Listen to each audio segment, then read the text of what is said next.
नमस्कार दोस्तों, मैं वी आर जाखड़। आज अगले टॉपिक के साथ, वो टॉपिक है अपना गाउस का नियम। बहुत ही इंपॉर्टेंट टॉपिक है। तो दोस्तों बात कर लेते हैं गाउस का नियम। क्या होता है गाउस का नियम? मेरे प्यारे दोस्तों, एक बंद पृष्ठ होता है। ये एक कैसा पृष्ठ होता है? काल्पनिक बंद पृष्ठ होता है। इस बंद पृष्ठ में जो आवेश अंदर उपस्थित होता है, वो बंद पृष्ठ के अंदर उपस्थित आवेश होता है, वो फ्लक्स होगा। आई बराबर होगा इस बंद पृष्ठ, इस काल्पनिक बंद पृष्ठ में उपस्थित आवेश तथा 1/एप्सिलॉन नोट के गुणनफल के बराबर होता है। तो मेरे प्यारे विद्वान साथियों, गाउस का नियम फाई बराबर क्या लिखेंगे? Q in upon epsilon note. Sir, क्या होती है परिभाषा? किसी आवेशित किसी किसी आवेशित किसी आवेशित काल्पनिक किसी आवेशित काल्पनिक बंद पृष्ठ, किसी आवेशित काल्पनिक बंद पृष्ठ से गुजरने वाला, किसी आवेशित बंद पृष्ठ से गुजरने वाला कुल फ्लक्स, गुजरने वाला फ्लक्स, गुजरने वाला फ्लक्स उस बंद पृष्ठ में, बंद पृष्ठ में उपस्थित आवेश तथा उस बंद पृष्ठ में उपस्थित आवेश तथा 1/एप्सिलॉन नॉट के गुणनफल के बराबर होता है। मेरे प्यारे दोस्तों, अब इधर देखिए, ये अपने पास इसकी क्या रहेगी परिभाषा? ये अपने पास एक काल्पनिक क्या है? बंद पृष्ठ है। उसके अंदर उपस्थित आवेश क्या है? क्यू एन है, क्यू इन है। इस आवेश तथा 1/एप्सिलॉन नोट के गुणनफल के बराबर क्या होगा?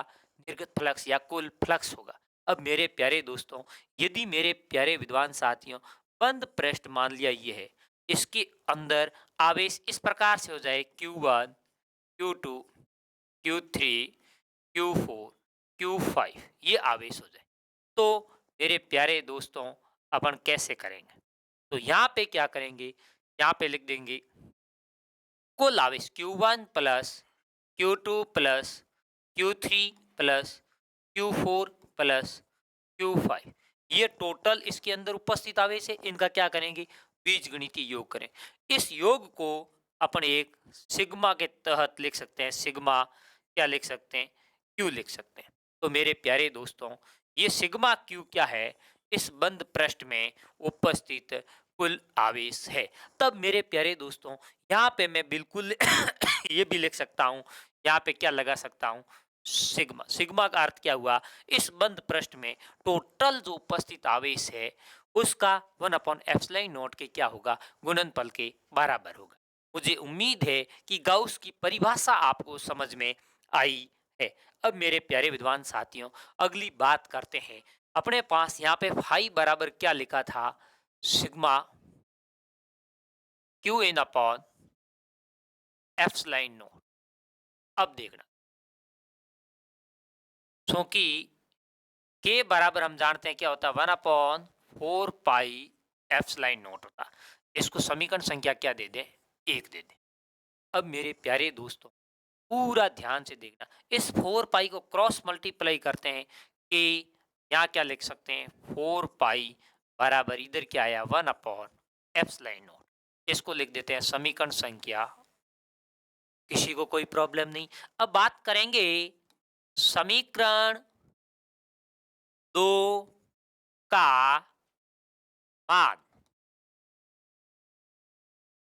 समीकरण एक में रखने पर, मेरे प्यारे दोस्तों, दो का मान एक में रखेंगे।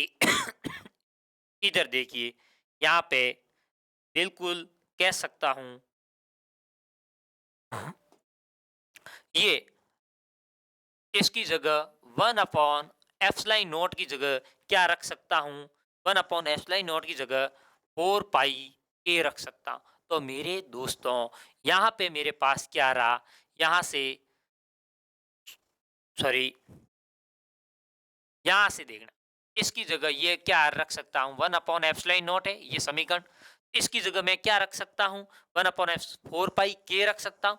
तो मेरे प्यारे दोस्तों, फाई बराबर यहाँ से क्या आएगा, वन अपॉन एप्सिलॉन नॉट की जगह 4 पाई के सिग्मा क्यू एन, ये भी अपन गाउस नियम में क्या कर सकते हैं, रख सकते हैं। मेरे प्यारे दोस्तों, मुझे उम्मीद है ये आपको समझ में आया है। अब बात करते हैं नेक्स्ट, क्या है इसका महत्वपूर्ण बिंदु। बात हो रही है महत्वपूर्ण बिंदु। प्यारे विद्वान साथियों, एक नंबर बात महत्वपूर्ण बिंदु में करते हैं। गाउस का नियम सभी माध्यमों में क्या होता है, लागू होता है। गाउस का नियम सभी माध्यमों में लागू होता है। मेरे प्यारे दोस्तों, कोई भी माध्यम हो, गाउस का नियम उन सभी माध्यमों में क्या होता है, लागू होता है। अब 2 नंबर स्थिति क्या है, 2 नंबर स्थिति अपने पास शून्य फ्लक्स की स्थिति कब कब बनती है। तो 2 नंबर बात करेंगे शून्य फ्लक्स की स्थिति। मेरे दोस्तों, शून्य फ्लक्स की स्थिति बहुत ज्यादा इंपॉर्टेंट है। यदि इसके अंदर 1 नंबर बात कर लेते हैं,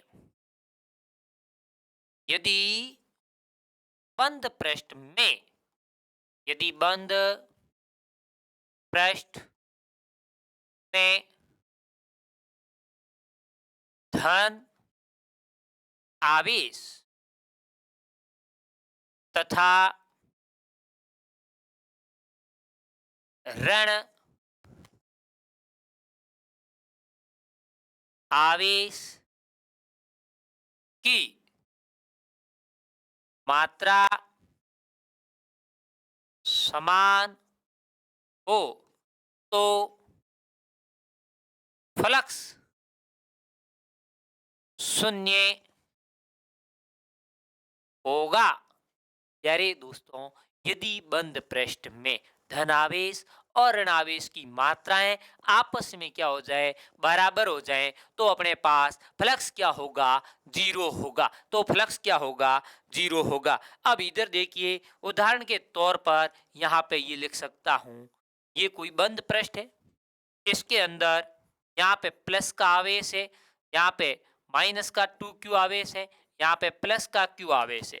अब देखना, क्यू इन इक्वल टू अपन क्या लिखेंगे, सिग्मा क्यू बराबर इन सभी का क्या करेंगे, योग करेंगे। योग करेंगे तो क्या लिखेंगे, प्लस का क्यू, और क्या आ रहा है, माइनस का 2q, और क्या आ रहा है, प्लस का क्यू।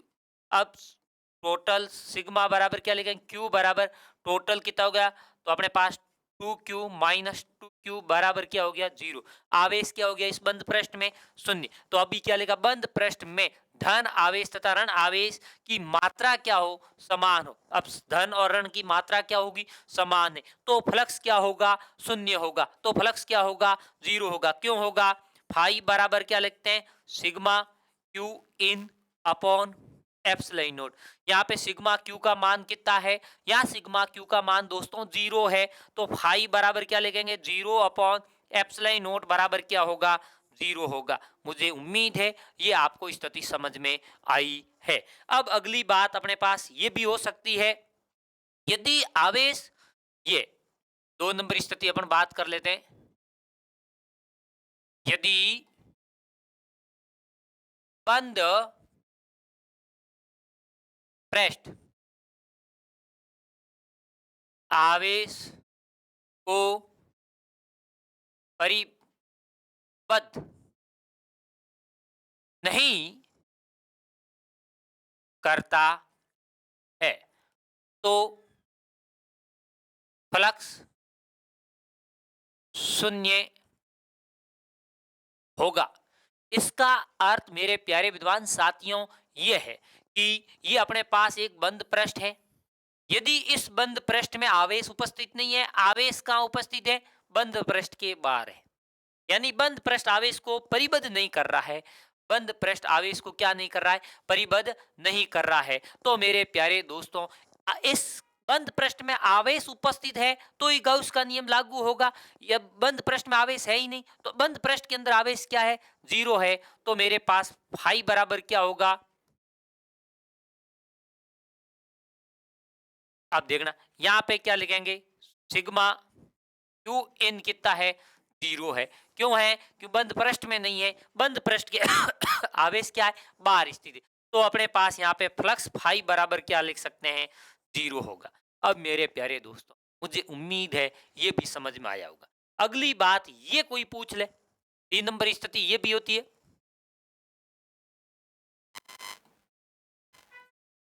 दोस्तों 3 नंबर, बंद पृष्ठ में द्विध्रुव स्थित है। यदि बंद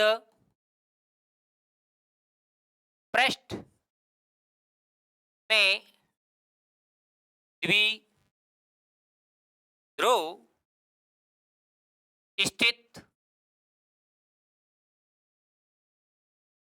स्थित है तो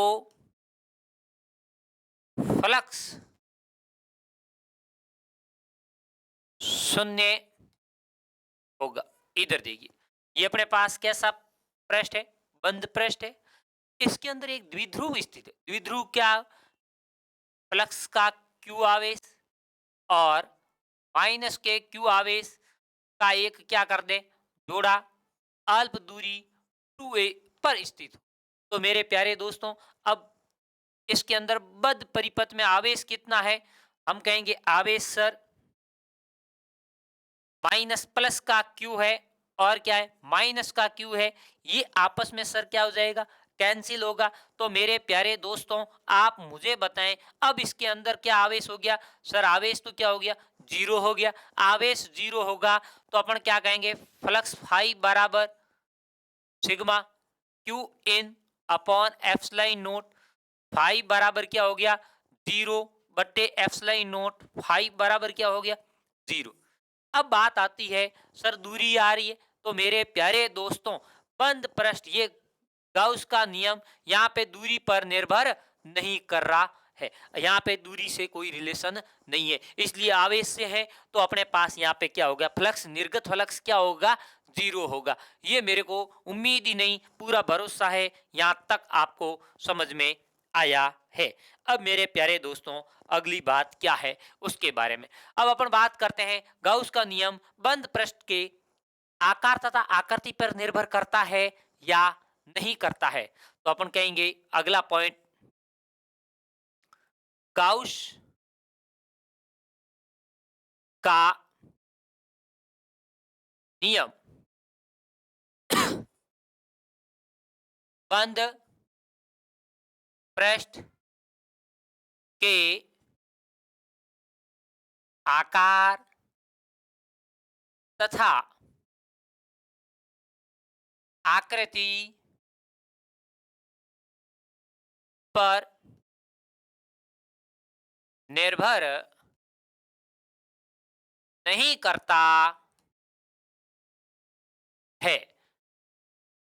बहुत इंपॉर्टेंट पॉइंट है मेरे प्यारे दोस्तों, बंद गाउस का नियम है वो बंद पृष्ठ का आकार कैसा है या आकृति कैसी है उस पर निर्भर नहीं करता है। उदाहरण के तौर पर ये एक बंद पृष्ठ का आकार इस प्रकार से दिया है और इसमें कौन सा आवेश है, क्यू आवेश है।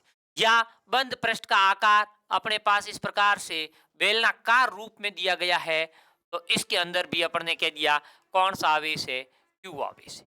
या बंद पृष्ठ का आकार अपनी मर्जी से इस आकार में ले लें, इसमें भी क्या ले लिया क्यू आवेश ले लिया। तो मेरे प्यारे दोस्तों, आप मुझे बताओ ये बंद पृष्ठ में उपस्थित आवेश फ्लक्स फाई बराबर क्या लिखेंगे, सिग्मा क्यू बट्टे एप्सिलॉन नॉट। अंदर आवेश क्या है, क्यू, तो फाई बराबर अपन क्या लिख सकते हैं, क्यू अपॉन एप्सिलॉन नॉट। मुझे उम्मीद है यहां तक समझ में आया। अब इस पृष्ठ में भी अंदर आवेश क्या है, तो अपन कहेंगे फाई बराबर अंदर तो आवेश क्यू अपॉन एप्सिलॉन नॉट, बंद पृष्ठ में उपस्थित आवेश। इसके बंद पृष्ठ में उपस्थित आवेश तो फ्लक्स फाई बराबर क्यू अपॉन एप्सिलॉन नॉट। इसका मतलब ये हुआ इन बंद पृष्ठों की आकृति और आकार चाहे कैसा भी हो, लेकिन फ्लक्स का मान समान रहता है। इसका मतलब ये हो गया कि बंद पृष्ठ की आकृति तथा आकार पर फ्लक्स निर्भर नहीं करता है। परंतु मेरे प्यारे दोस्तों, अगली बात वेरी इंपॉर्टेंट है, आकृति तथा आकार पे तो निर्भर नहीं किया, परंतु ये आवेश वितरण पर क्या करता है, निर्भर करता है। अगला पॉइंट लिखेंगे, गाउस का नियम। किसका नियम, गाउस का नियम। बंद पृष्ठ में, बंद पृष्ठ में आवेश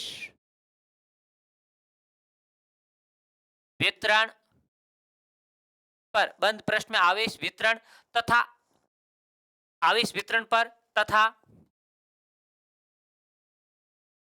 स्थितियों पर निर्भर करता है। मेरे प्यारे दोस्तों, आवेश वितरण तथा स्थितियों पर क्या करता है, निर्भर नहीं करता है, निर्भर नहीं करता है। आवेश की स्थिति क्या है या आवेश का वितरण कैसे हो रहा है उस पर भी निर्भर नहीं करेगा। उदाहरण के तौर पर मैंने ये क्या ले लिया, एक बंद पृष्ठ ले लिया। मेरे दोस्तों, इस पर आवेश कितना है, टोटल मान लिया क्यू आवेश है। अगला बंद पृष्ठ लिया, इस आवेश को दो भागों में तोड़ दिया, तो मैंने लिख दिया क्यू बाई टू और कौन सा लिख दिया, क्यू बाई टू।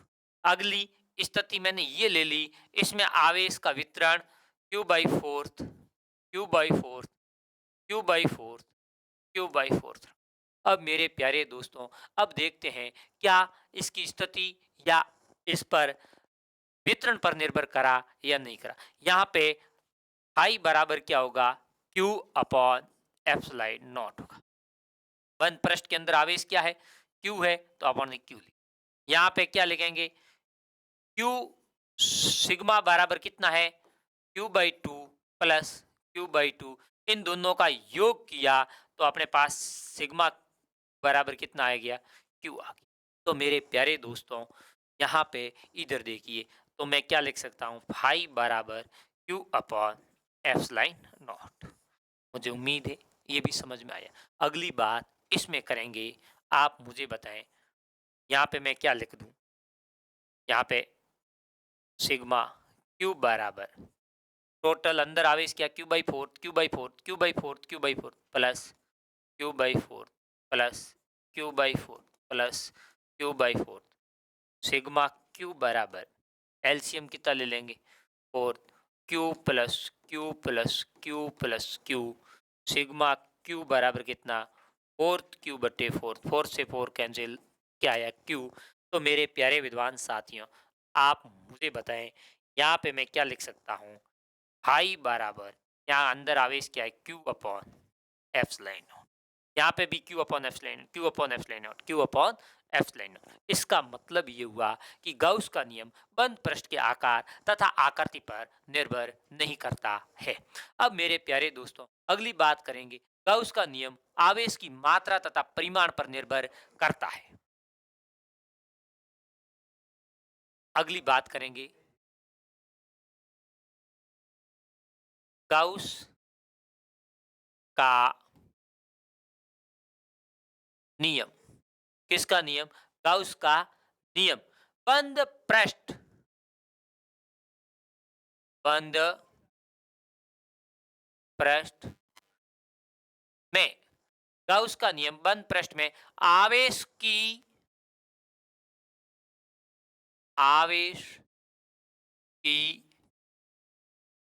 मात्रा, या इसको क्या बोल सकते हैं, परिमाण, परिमाण पर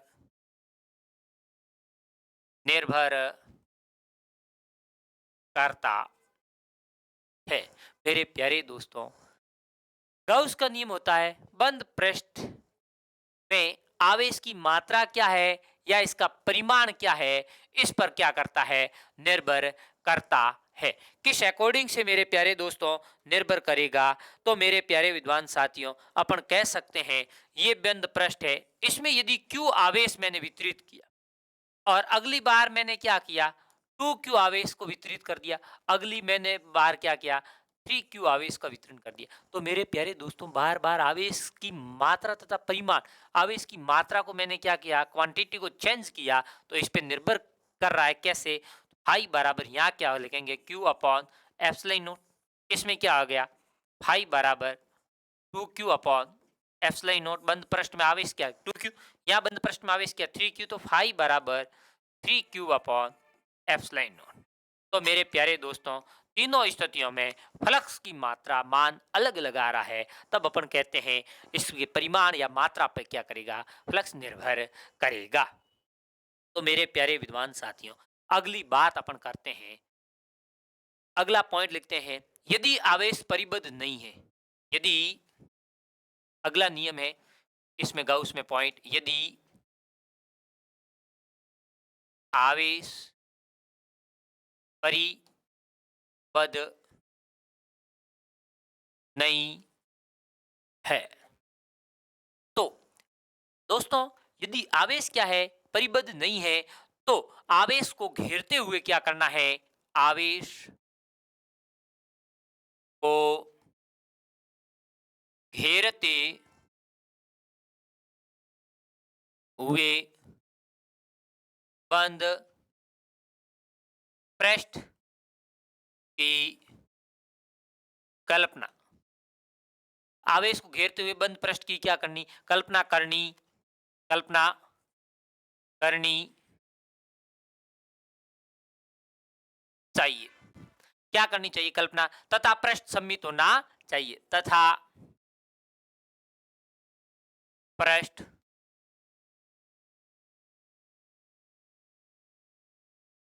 होना चाहिए। पृष्ठ मेरे प्यारे दोस्तों, बंद पृष्ठ की कल्पना करनी आवेश को घेरते हुए, और बंद पृष्ठ कैसा होना चाहिए, सम्मित होना चाहिए। तो मेरे प्यारे दोस्तों, फ्लक्स अपन ज्ञात कर सकते हैं यदि आवेश बंद पृष्ठ, या ये आवेश है, इस पर अपन इस प्रकार से बंद पृष्ठ की क्या करनी चाहिए, अपन को कल्पना करनी चाहिए। अब मेरे प्यारे दोस्तों, अगली बात अपन और क्या लिख सकते हैं, अगली बात वेरी इंपॉर्टेंट है, यदि किसी सम्मित बंद पृष्ठ के, यदि किसी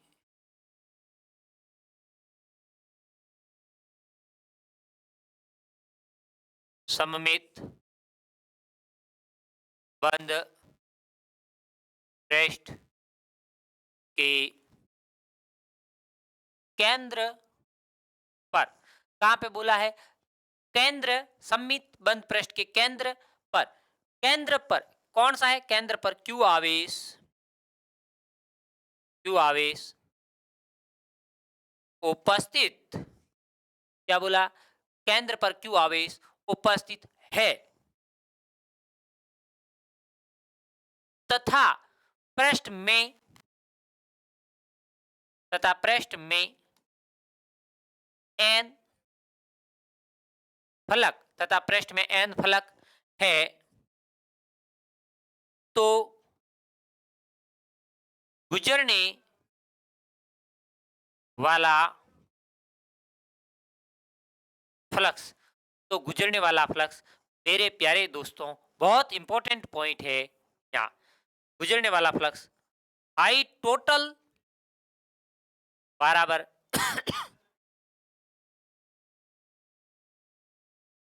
आई टोटल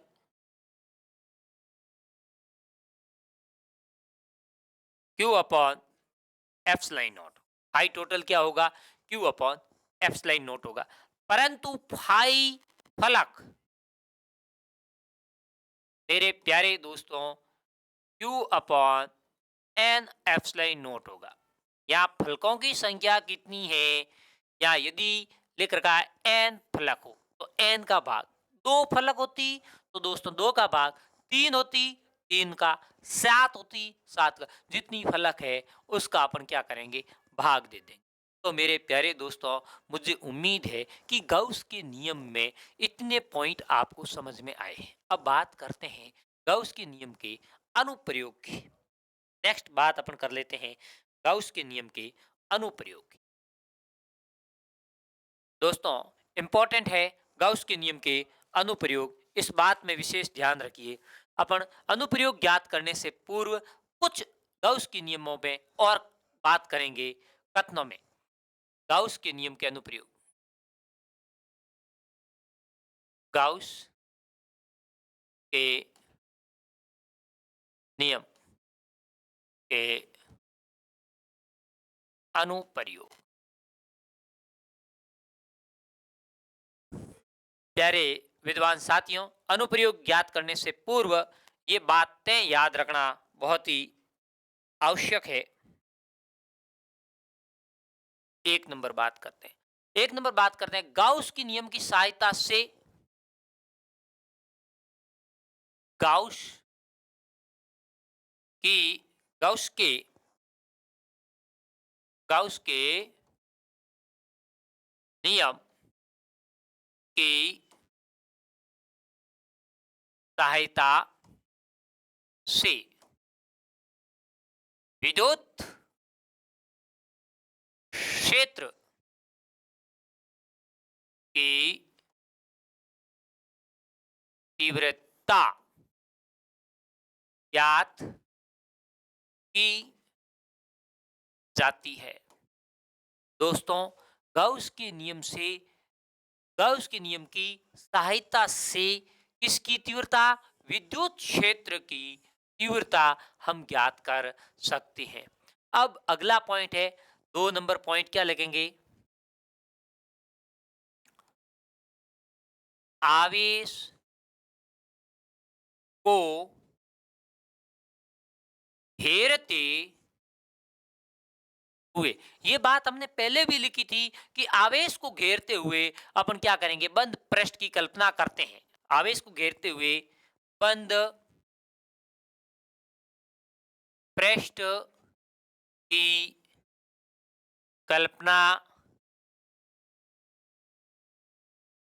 करते हैं। आवेश को घेरते हुए बंद पृष्ठ की क्या करते हैं? कल्पना करते हैं। तथा ये बंद पृष्ठ क्या होना चाहिए? सर्वमान्य होना चाहिए। तथा बंद पृष्ठ सार्वमान्य होना चाहिए। मेरे प्यारे दोस्तों, जिस स्थिति के अनुसार ही बंद पृष्ठ की कल्पना करेंगे, स्थितियां क्या बन रही है, इस पॉइंट का अर्थ यह है। अगली बात अपन 3 नंबर पॉइंट में एक और बात कर लेते हैं, वेरी इंपॉर्टेंट। बंद पृष्ठ के बंद पृष्ठ के प्रत्येक बिंदु पर विद्युत क्षेत्र की तीव्रता नियत होती है। मेरे प्यारे विद्वान साथियों, बंद पृष्ठ की अपन कल्पना करेंगे, उसमें प्रत्येक बिंदु पर विद्युत क्षेत्र की हमारे पास जो तीव्रता होगी वो क्या होगी, कांस्टेंट होगी। अब बात करते हैं अगली, इन तीनों पॉइंटों को ध्यान में रखते हुए हम इनके अनुप्रयोग की चर्चा कर लेते हैं। तो अब बात करते हैं अनुप्रयोग फर्स्ट। अनुप्रयोग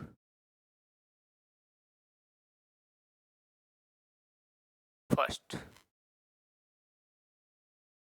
फर्स्ट अनुप्रयोग है अनंत रेखीय, अनंत रेखीय आवेशित तार के कारण विद्युत क्षेत्र की, विद्युत क्षेत्र की तीव्रता।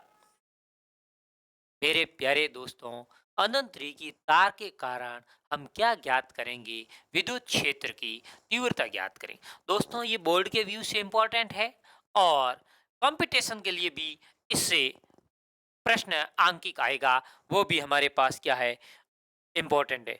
अब क्या करेंगे, अपन कहेंगे माना, क्या करेंगे, माना एक अनंत रेखीय तार लेंगे, माना अनंत लंबाई की रेखीय तार, माना अनंत लंबाई का रेखीय तार लेते हैं। कौन सा तार लेते हैं, रेखीय तार लेते हैं। कितनी लंबाई का है, अनंत लंबाई का रेखीय तार लेते हैं तथा तार का एल अनंत रेखीय लंबाई का तार लेते हैं और इसके इसके एल खंड पर चर्चा करते हैं। तब रेखीय आवेश, तब चर्चा करते हैं एवं एवं इस खंड को क्यू आवेश से आवेशित करते हैं। किस आवेश से आवेशित किया, क्यू आवेश से। तो देखिए आवेश घनत्व, मेरे प्यारे दोस्तों, लैम्डा बराबर क्या लिखेंगे, क्यू बट्टे एल। मेरे को उम्मीद है कि यहां तक समझ में आया होगा, ये एक नंबर। अब प्यारे विद्वान साथियों इधर देखिए,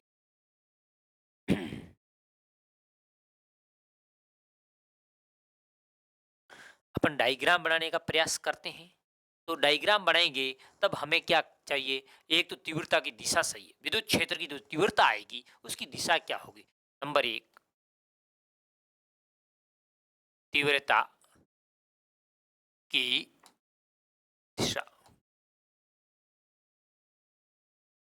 प्यारे विद्वान साथियों, सबसे पहले अपन क्या करेंगे, एक ये तार लेंगे, इस लंबाई का है, अनंत लंबाई का,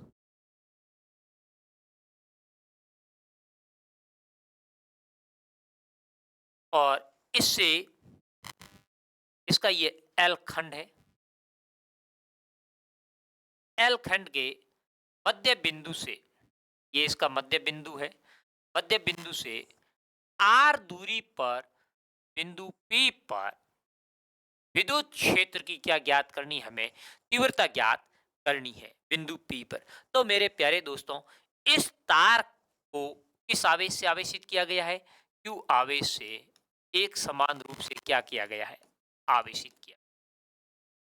इस तार के दो खंड लेते हैं, मान लिया ये दो अल्पांश लिया, dl अल्पांश ले लेते हैं, dl अल्पांश है, तब मेरे प्यारे दोस्तों आवेश भी क्या होगा, dq। यहाँ पे भी अल्पांश कौन सा लिया, dl अल्पांश, आवेश भी क्या होगा यहाँ पे। इस आवेश के कारण इस बिंदु P पर विद्युत क्षेत्र की तीव्रता ये होगी, मान लिया ये D1 है, इस आवेश के कारण विद्युत क्षेत्र की तीव्रता कौन सी होगी, D2। दोनों आवेशों के कारण तीव्रता अलग अलग दिशा में है, अलग अलग दिशा में होने के कारण इसको मेरे प्यारे दोस्तों क्या करेंगे, घटकों में वियोजित। माना ये थीटा कोण है, ये भी क्या मान लिया थीटा कोण, घटकों में वियोजित करेंगे, एक घटक अपन ये लेंगे, एक घटक हम ये लेंगे, तब मेरे प्यारे दोस्तों ये थीटा है, तो मान लिया ये भी क्या होगा, थीटा होगा। तब परिणामी जिसके साथ थीटा कोण बनाता है, तब ये क्या लिखेंगे, DE2, इधर देखिए थीटा है, इसको लिखेंगे DE2 cos, इस घटक को लिखेंगे DE2 sin थीटा। बात इसी प्रकार इसके लिए करें, एक घटक ये लिख देंगे और एक घटक ये थीटा मान लेते हैं, ये परिणामी ये क्या हो जाएगा, DE1 cos थीटा, ये घटक क्या हो जाएगा, DE1 sin थीटा। मेरे प्यारे दोस्तों बात बहुत इंपॉर्टेंट, DE2 sin थीटा और DE1 sin थीटा दोनों बराबर एवं विपरीत दिशा में होने के कारण आपस में क्या हो जाएंगे, निरस्त हो जाएंगे।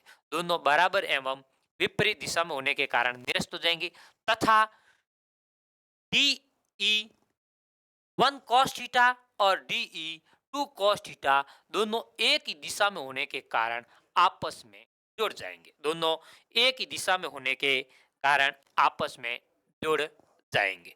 तो मेरे प्यारे विद्वान साथियों, मुझे ये यहाँ तक उम्मीद है कि ये आपको पूरा पूरा समझ में आया है। अब अगली बात हम क्या करेंगे तीव्रता की दिशा क्या, तीव्र दिशा क्या है, तार के लंबवत, लंबवत बाहर की ओर, तार के लंबवत बाहर है, इसके लंबवत स्मॉल आर दूरी पर मान सकते हैं। अब मेरे प्यारे दोस्तों हम तीव्रता की गणना कैसे करते हैं, तो इधर देखिए 2 नंबर बात क्या करेंगे, हम तीव्रता की दिशा हो चुकी है, तीव्रता की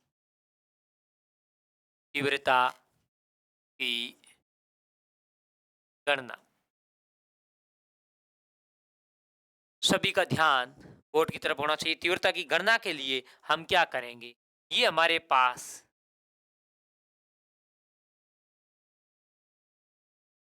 तार था मेरे प्यारे दोस्तों, इसमें क्यू आवेश एक समान रूप से क्या है, वितरित है। इस क्यू आवेश इसमें एक समान रूप से वितरित है, तो इसको एक गाउसियन पृष्ठ की क्या कर लेते हैं, आवेश को परिबद्ध करते हुए एक गाउसियन पृष्ठ की क्या कर लेते हैं, कल्पना कर लेते हैं। इस गाउसियन पृष्ठ की एल लंबाई का है। अब मेरे प्यारे विद्वान साथियों बहुत ही इंपॉर्टेंट, इस गाउसियन पृष्ठ की त्रिज्या की बात करें, तो ये गाउसियन पृष्ठ यहां से कितनी त्रिज्या का है, आर त्रिज्या का है। विद्युत क्षेत्र की तीव्रता कहां है, विद्युत क्षेत्र की तीव्रता इस तार के लंबवत बाहर की ओर।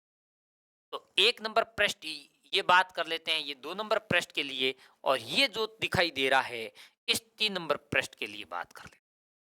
तो मेरे प्यारे दोस्तों इधर देखिए, ये विद्युत क्षेत्र की तीव्रता अपने पास ई इधर है, और ये हमारे पास ये डी लिख देते हैं, ये हमारे पास पृष्ठ एस की दिशा है, इसकी दिशा है एस की, क्षेत्रफल एस की दिशा है, या हम कह सकते हैं इस ds भी लिख सकते हैं, ds। और इस पृष्ठ में ये हमारे पास डी की दिशा है मेरे प्यारे दोस्तों, यहाँ पर ये क्या है, ds की दिशा, डी, ये डी की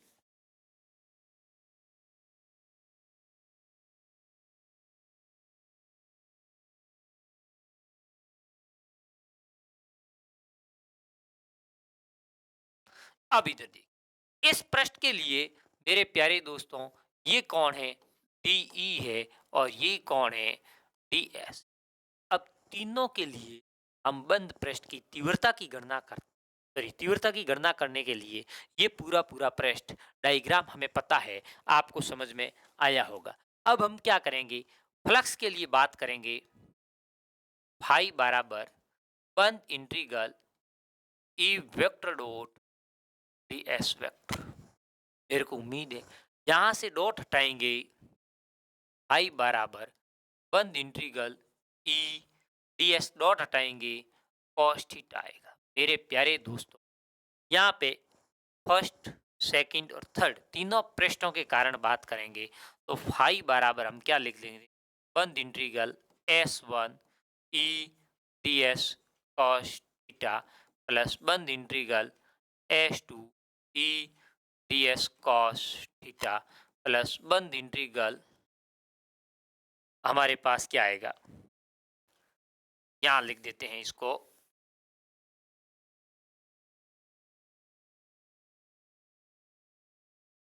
प्लस बंद इंटीग्रल ई D S cos theta S three.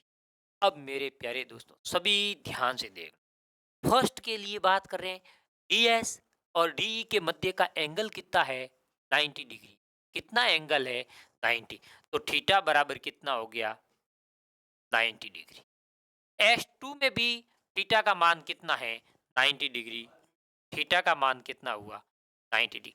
S three के लिए डी एस और ई एस के मध्य थीटा का मान क्या है, 0 है। थीटा बराबर क्या हो गया, मुझे उम्मीद है यहां तक समझ में आया। कोस 90 बराबर 0, कोस 90 बराबर 0, कोस 0, कोस 0 बराबर कितना होगा, 1। अब प्यारे दोस्तों इधर देखिए, फाई बराबर क्या लिखेंगे, यहाँ पे इस कोस थीटा की जगह क्या रखें, 90, 90 की जगह क्या आ गया, 0। ये 0 प्लस इसमें भी क्या हो गया, 0 प्लस इसमें क्या हो गया, बंद इंटीग्रल ई डी एस हो गया। यहाँ तक समझ में आया है, थर्ड एस थ्री के कारण। अब यहाँ पे हम क्या कहेंगे, फाई बराबर बंद इंटीग्रल ई डी एस। गाउस नियम के अभी तीन पहले अपन ने एक पॉइंट लिखा था, गाउस नियम में, पर गाउस नियम में बंद पृष्ठ के प्रत्येक बिंदु पर विद्युत क्षेत्र की क्या होती है, तीव्रता नियत होती है। तो यहां लिखेंगे क्या, बंद पृष्ठ के,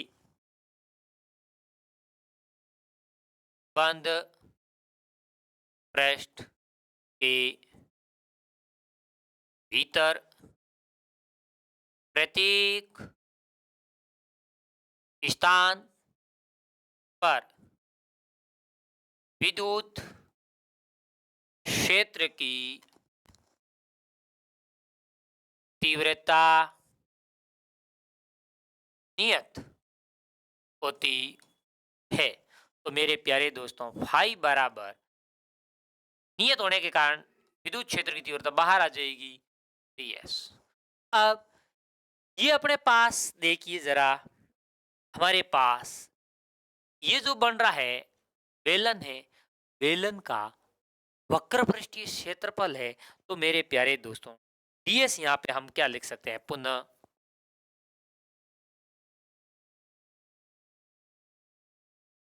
अपने पास ds क्या आ रहा है, बेलन का वक्र पृष्ठीय क्षेत्रफल, यानी बेलन ds, बेलन का पृष्ठीय क्षेत्रफल, ds बराबर हम क्या लिखेंगे, 2 पाई आर एल। एल लंबाई की बेलन है और आर त्रिज्या की है, तो 2 पाई आर एल ये मान यहां रखेंगे। तो मेरे प्यारे दोस्तों फाई बराबर क्या होगा, ई, यहाँ पे अपन क्या लिखेंगे, 2 पाई आर। समीकरण संख्या एक पहले दे चुका है और ये समीकरण संख्या क्या हो जाएगी, 2। अब मेरे प्यारे दोस्तों बहुत इंपॉर्टेंट है, यहाँ हम क्या लिखेंगे, गाउस नियम की, गाउस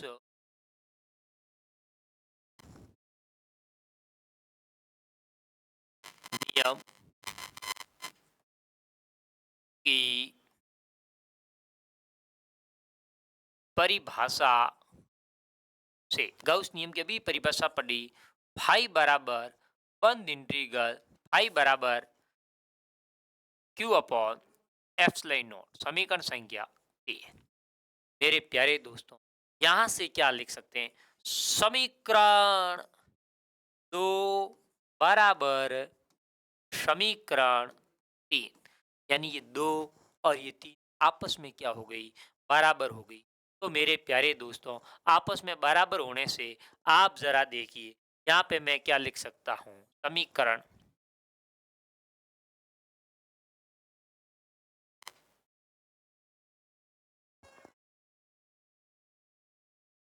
इधर 2 में मेरे पास क्या है, ई 2 पाई आर एल है, और इधर मेरे पास क्या है, बराबर क्यू अपॉन एप्सिलॉन नॉट है। मुझे उम्मीद है यहाँ तक समझ में आया होगा। ई बराबर, मुझे विद्युत क्षेत्र की तीव्रता ज्ञात करनी है, क्यू अपॉन, इसको क्या करेंगे, भाग में भेजेंगे, 2 pi R L epsilon not. मेरे प्यारे दोस्तों, अब मेरे पास ये इक्वेशन आई, इसे क्या करेंगे, 2 से गुणा और 2 से भाग कर दो।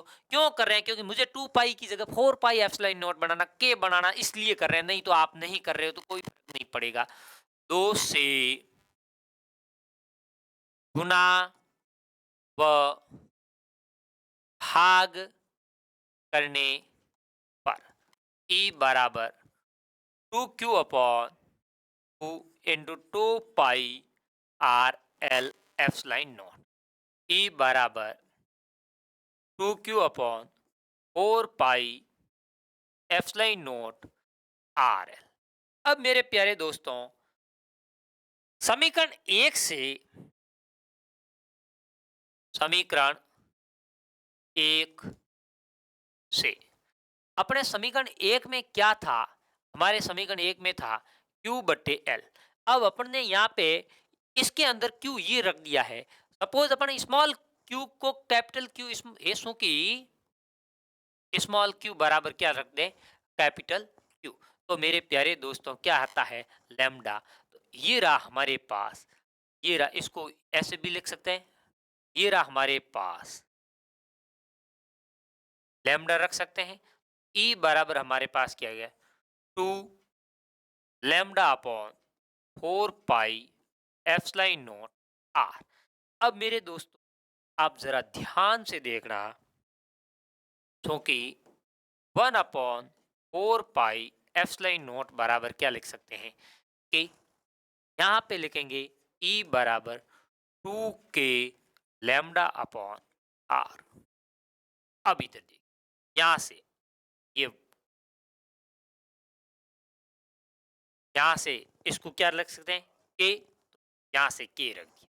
यहाँ तक की बात समझ में आई। अब बात यहाँ की इंपॉर्टेंट है, बात यहाँ की क्या इंपॉर्टेंट है, विद्युत क्षेत्र की जो तीव्रता आ रही है ई, जो कि तार की लंबाई पर निर्भर नहीं करती है। यहाँ लाइन क्या लिखेंगे, यहाँ लाइन अपने साथ इंपॉर्टेंट बन रही है। रेखीय आवेश के कारण विद्युत क्षेत्र की तीव्रता तार की लंबाई पर निर्भर नहीं करती। रेखीय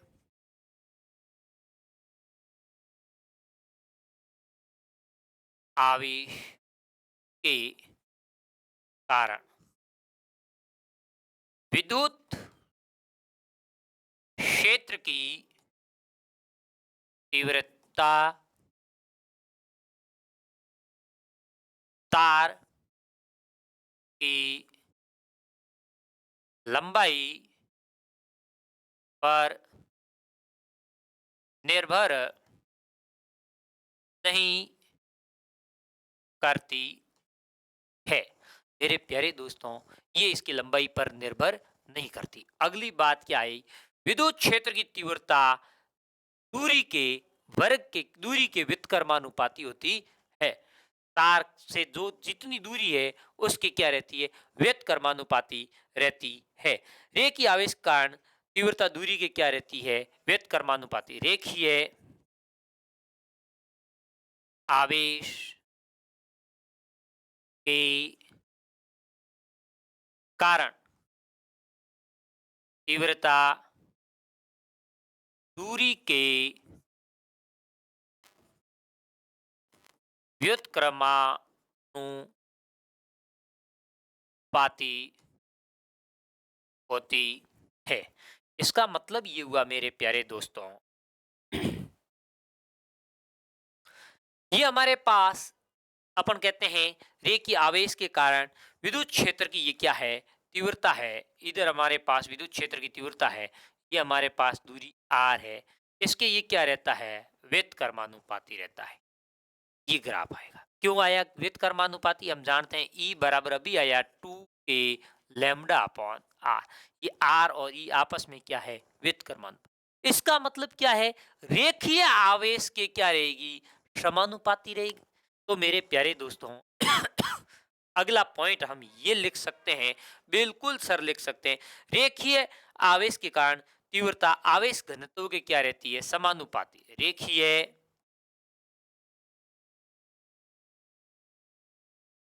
आवेश के कारण तीव्रता आवेश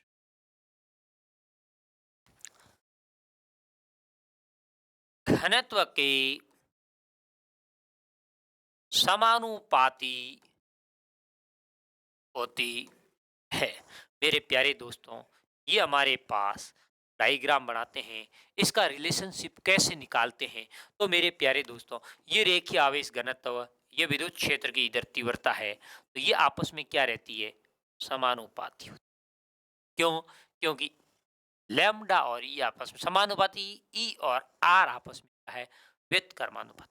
मुझे उम्मीद है कि यहाँ तक मेरे सभी स्टूडेंट को समझ में आया है। अब यहां से अपने पास विद्युत क्षेत्र की तीव्रता E बराबर क्या आया, के लैम्डा अपॉन आर। मेरे प्यारे दोस्तों, इस पर आंकिक क्वेश्चन कैसे बनता है, या आर क्या है, आर बिल्कुल कह सकते हैं सर, आर आर क्या लिख सकते हैं, विद्युत क्षेत्र की तीव्रता है। आर क्या है, विद्युत क्षेत्र की तीव्रता है। और के क्या है, के हमारे पास के बराबर 9 इंटू 10 क्या लिखेंगे हम, 9 न्यूटन मीटर स्क्वायर पर लाख स्क्वायर। अब लैम्डा आया, लैम्डा हमारे पास क्या है, लैम्डा हमारे पास मेरे प्यारे मित्रों लैम्डा है, लैम्डा हमारे पास आवेश घनत्व है। यदि किसी क्वेश्चन में आवेश घनत्व नहीं दिया तो लैम्डा बराबर हम क्या लिखेंगे, क्यूब बटे एल, यानी एकांक लंबाई में उपस्थित आवेश। अब मेरे प्यारे दोस्तों, आर है, आर दूरी है, कितनी दूरी पर विद्युत क्षेत्र की तीव्रता ज्ञात करनी। अब इन पर किसी भी प्रकार का प्रश्न आए आंकिक, तो हम कैसे सॉल्व करें, तो इसके बारे में मेरे प्यारे दोस्तों अगली बात है, एक अपरिमित विस्तार के सीधे तार पर क्या है, रेखीय आवेश घनत्व लैम्डा बराबर हमारे पास कितना दे रखा है, 2 माइक्रो कूलम प्रति मीटर, 2 माइक्रो कूलम प्रति मीटर है। इस रेखीय आवेश से वायु में, प्रश्न दे रखा है वायु में, यानी माध्यम वायु ले रखा है, वायु में आर बराबर कितना दे रखा है, 20 सेंटीमीटर पर स्थित बिंदु पर विद्युत क्षेत्र की तीव्रता का मान ज्ञात कीजिए। मेरे प्यारे दोस्तों, इसको कैसे लिख सकते हैं, 2, ये अपने पास माइक्रो आया, इस माइक्रो को क्या लिखेंगे, 10 की घात -6 गुलाम प्रति मीटर। मुझे उम्मीद है ये समझ में आया। अब सेंटीमीटर है, फिजिक्स हमारा कार्य सेंटीमीटर पे नहीं करती है, किस में करती है, मीटर में करती है। तो हम इसको किससे लिखेंगे, 20 इंटू 10⁻⁻² मीटर। मेरे प्यारे दोस्तों, अब हमारे पास विद्युत क्षेत्र की तीव्रता क्या ज्ञात करनी, विद्युत क्षेत्र की तीव्रता हम जानते हैं, ई बराबर क्या था, 2 के लैम्डा अपॉन आर। दोस्तों, दो के का मान हम जानते हैं 9 इंटू 10 कितना होता है 9। लैम्डा का मान हमारे पास ये रहा, कितना दिया 2 इंटू 10 - 6 बट्टे आर का मान हमारे पास सर ये रहा 20 इंटू 10 - 2। बोलो समझ में आया? यस सर आया। अब मेरे प्यारे दोस्तों, मेरे प्यारे विद्यार्थियों, इसको ई बराबर सॉल्व करते हैं। तो इसको सॉल्व करते हैं, तब इसको कैसे लिख सकते हैं? 2 इंटू 9 इंटू 10 - 9 इंटू 2 इंटू 10 - 6। यहां से क्या लिख सकते हैं? 10 ऊपर आ गया, 10 2 यहां से सॉल्व करेंगे 1, 10 कितना हो गया 1। ई बराबर इसको सॉल्व करेंगे, यहां से कितना हो गया 10, 10 में से सर गए 4, तो इसको बट्टे में कितना आया 2। इस 2 से ये 2 क्या हो गया कैंसिल। ये वाला जीरो मैंने क्या किया, यहाँ घात 1 थी, यहाँ घात 2, यानी माइनस की 1 ऊपर लेके गया, प्लस का 1 हो गया, इस वजह से मैंने ये लिखा। तो ये 2 कैंसिल हो गया। ये हमारे पास कितना 9 इंटू 2 18 इंटू 10 यहाँ पे ये कितना हो जाएगा 10 यानी 4। मेरे प्यारे दोस्तों, यहाँ पर इसको यहाँ पे अपन लिख सकते हैं न्यूटन प्रति कूलम। मुझे पूरी उम्मीद ही नहीं, पूरा भरोसा है इस प्रकार का प्रश्न आए तो हम ज्ञात कर सकते हैं। यदि इसको इस टर्म में लिखें तो ऐसे भी लिख सकते हैं 1.8 इंटू 10 - 5 न्यूटन प्रति। मेरे प्यारे दोस्तों, इस प्रकार का प्रश्न आए तो मेरे प्यारे विद्यार्थी बिल्कुल कर सकते हैं। आज की क्लास को यहीं तक समाप्त करेंगे, बात करेंगे नेक्स्ट क्लास की, नेक्स्ट डे। तब तक जुड़े रहे उत्थान एजुकेशन के साथ। धन्यवाद। जय हिंद।